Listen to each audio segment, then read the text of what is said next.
Hi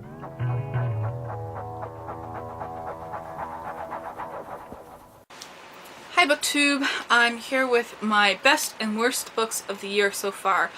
Best, in no particular order because they're all vastly different from each other. Moonshadow. This is a graphic novel. It's done in watercolors. It's very beautiful. It's about a boy who is the product of a hippie and a god-like orb creature thing.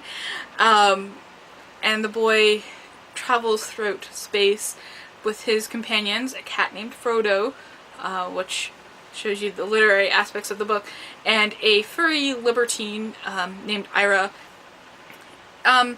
So I chose this because it is equal parts endearing and gross. It realizes that you can't have the divine without the mundane at the same time.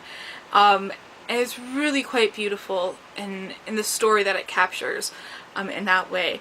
You know, one second you're deeply into conversations about religion and family, and in the next one there's an orgy going on. You're just like, okay, sure, let's just go with it.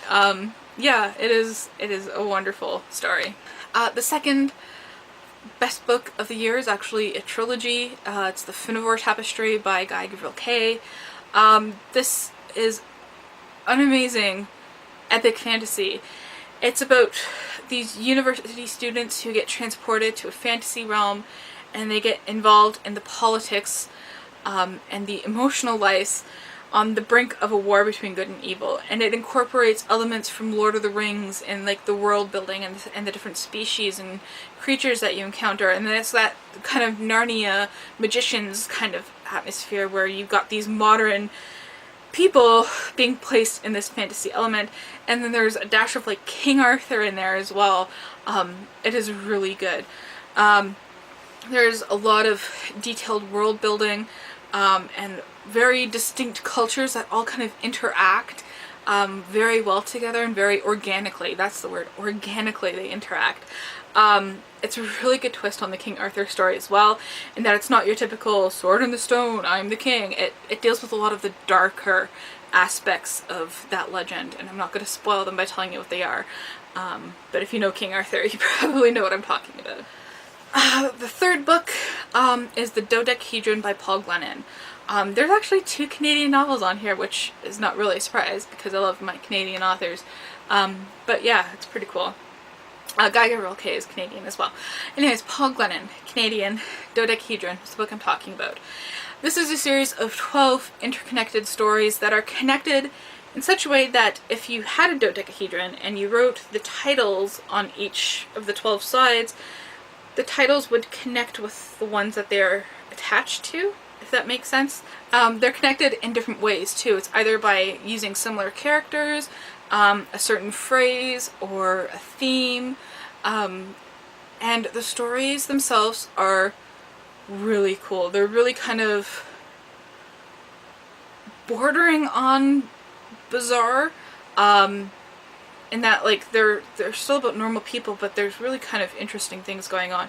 So for example, the first story starts with a boy who believes that he can save his father's library by eating the books. So you can see it's kind of weird, he's eating the books, but it's also kind of like a good story about a boy trying to save his father from this Inquisition type thing.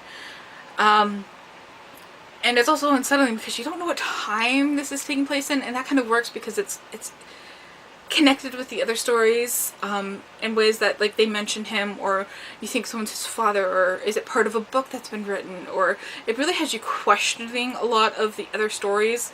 You know, once you read something in another story, oh, okay, I get it now, but then you read something in another story and you're like, wait, but I thought it was this way, but it's this way, but it's that way, but it's like confusing trying to wrap your head around things, and I think that's the whole point of it as well. And there's other really cool stories, such as a man obsessed with collecting messages in bottles. There's a journalist who's working on uncovering a plot to hide ancient Rome's discovery of America.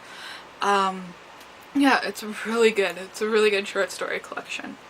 And the worst book, and I won't be surprised if this is the worst book of the year because I absolutely hate this book. I've already gotten rid of it. Night Film by Marisha Pessl. And let me just go on a short rant here. It is a very sad excuse for mystery. One clue leads to another. It's very kind of neat. There's no actual real detective work going on because things are just handed to the people trying to find things out. You know, it's full of telling, not showing, which really bugs me. So she'll say people are one way, but then their actions don't actually confirm that. So she says, well, this one person is very eloquent and he speaks and he references all these things, but when he's actually speaking, he just sounds like anybody else in the book. And it's just kind of like, you're telling us these things, but you're not actually demonstrating them.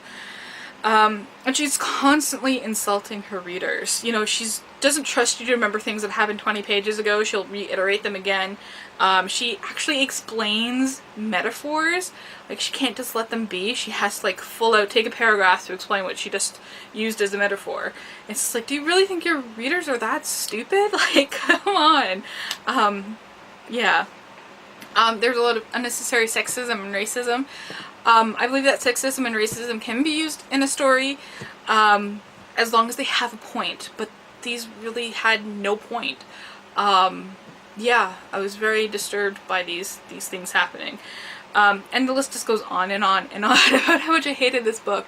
I don't know why everyone loved it, and all these people who were talking about, you know, diversity and good writing, and there's nothing about this book that's redeeming. Yeah, just, I'm not gonna touch another Marissa Puzzle book with like a 10-foot pole. I'm done with her. Tell me what the best book and the worst book you've read so far this year is, and thank you for watching.